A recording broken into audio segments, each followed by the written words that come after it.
The Roman Empire, a name that echoes through history and symbolizes power, wealth, and cultural influence. But how did Rome, a city in ancient Italy, rise to become an empire that stretched from Britain to Egypt?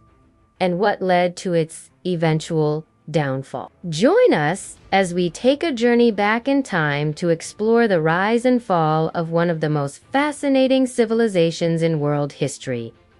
Part 1. The Rise of an Empire. The story of Rome's origins is shrouded in legend. According to tradition, the city was founded in 753 BC by twin brothers Romulus and Remus.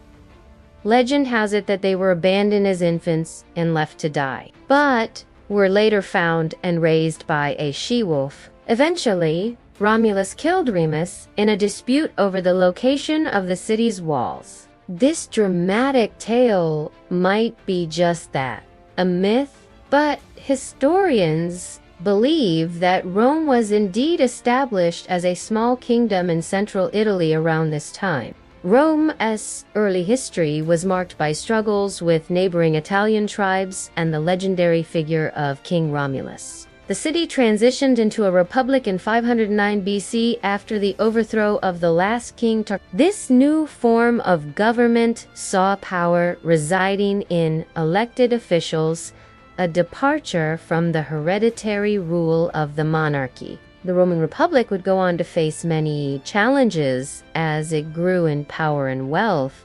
Rival Italian states, ambitious generals, and internal political struggles all tested the durability of the Republic. The Punic Wars against the Carthaginians in the late 3rd century BC were a pivotal moment. These wars, which included the famous Battle of Zama, established Rome's dominance in the Western Mediterranean and laid the foundation for its future expansion. The victory over Hannibal Barca, the brilliant Carthaginian general, was a testament to Rome's resilience and strategic prowess. As the Republic expanded, so did its influence. The Roman army, renowned for its discipline and effectiveness, conquered vast territories. Generals like Scipio Africanus and Marius and Sulla played crucial roles in expanding Rome's borders and securing its dominance. The 1st century BC saw the emergence of Julius Caesar,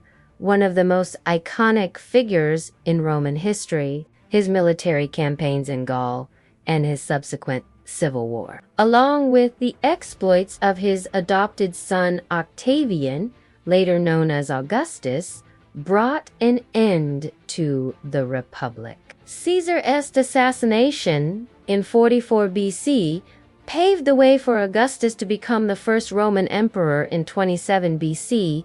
With the establishment of the empire, Rome entered a new phase of its existence. Augustus's reign marked the beginning of a period known as Pax Romana, or Roman peace, which lasted for approximately 2 centuries.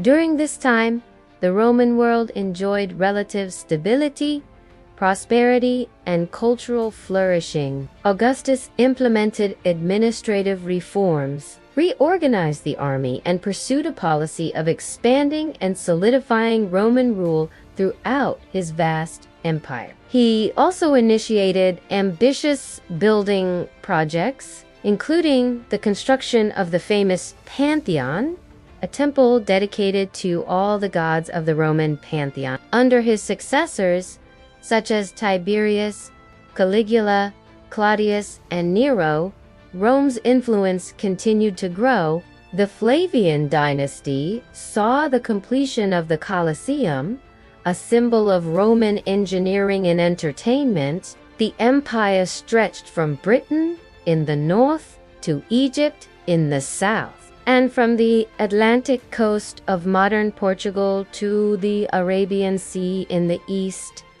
Part 2. The Fall of an Empire. The seeds of Rome's decline were sown during the Pax Romana itself. While the period was remarkable for its stability and prosperity, it also witnessed the beginnings of corruption inequality and social unrest. As the empire grew, the gap between the wealthy elites and the impoverished masses widened. The influx of wealth from conquered territories also contributed to inflation and economic instability. The 2nd century AD ushered in a new set of challenges. The reign of Marcus Aurelius, the philosopher-emperor, marked the end of the Nerva-Antonine dynasty. His successor, Commodus, was a weak and ineffective ruler, plunging the empire into turmoil. The 3rd century became known as the crisis of the 3rd century, a turbulent era marked by economic decline, political instability, and external pressures. A series of weak or corrupt emperors, including Elagabalus Misa and Julia Misa, failed to address the empire's mounting problems. Economic woes, including debasement of the currency, continued to plague Rome. Barbarian invasions along the empire's borders posed a constant threat, while internal rebellions added to the instability. Diocletian, who came to power in 284 AD, implemented drastic measures to save the empire. He divided the empire into the Western Roman Empire and the Eastern Roman Empire, with himself ruling the East and his co-emperor Maximian ruling the West. This division aimed to address the administrative challenges of governing such a vast territory. While Diocletian's reforms initially seemed effective, the empire's problems were far from over.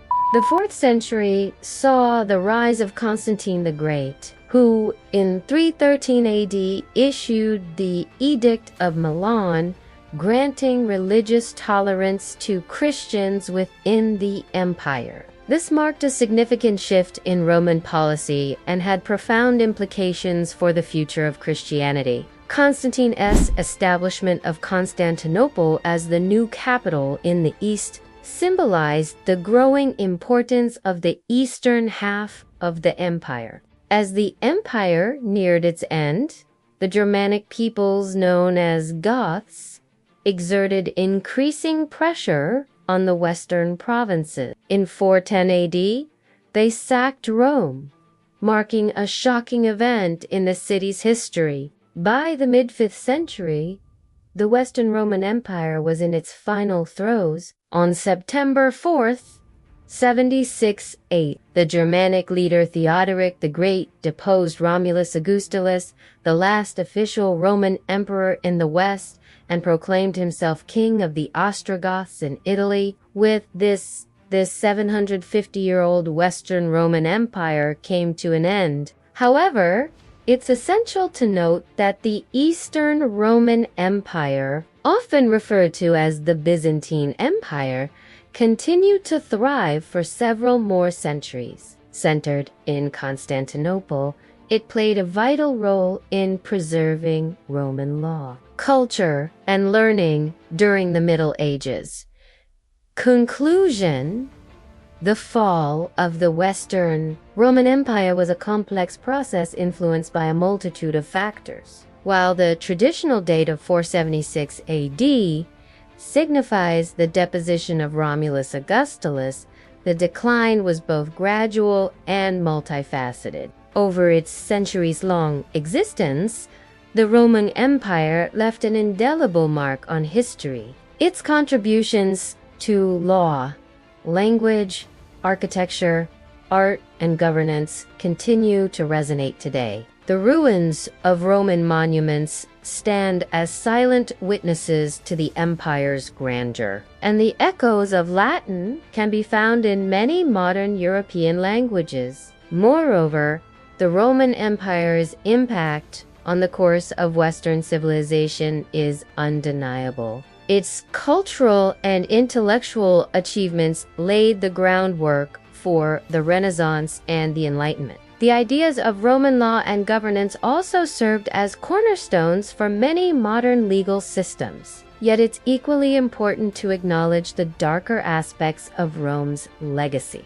The empire's vast wealth was often acquired through conquest and exploitation, and its military campaigns resulted in the subjugation and often brutal treatment of diverse populations. Understanding the rise and fall of the Roman Empire provides us with invaluable lessons about the nature of power, the complexities of cultural exchange, and the challenges of maintaining societal cohesion over extended periods. It reminds us that no empire or civilization is immune to decline, and that even the most seemingly invincible powers are susceptible to internal decay and external pressures. Thank you for watching. Don't forget to like, share, and subscribe for more videos.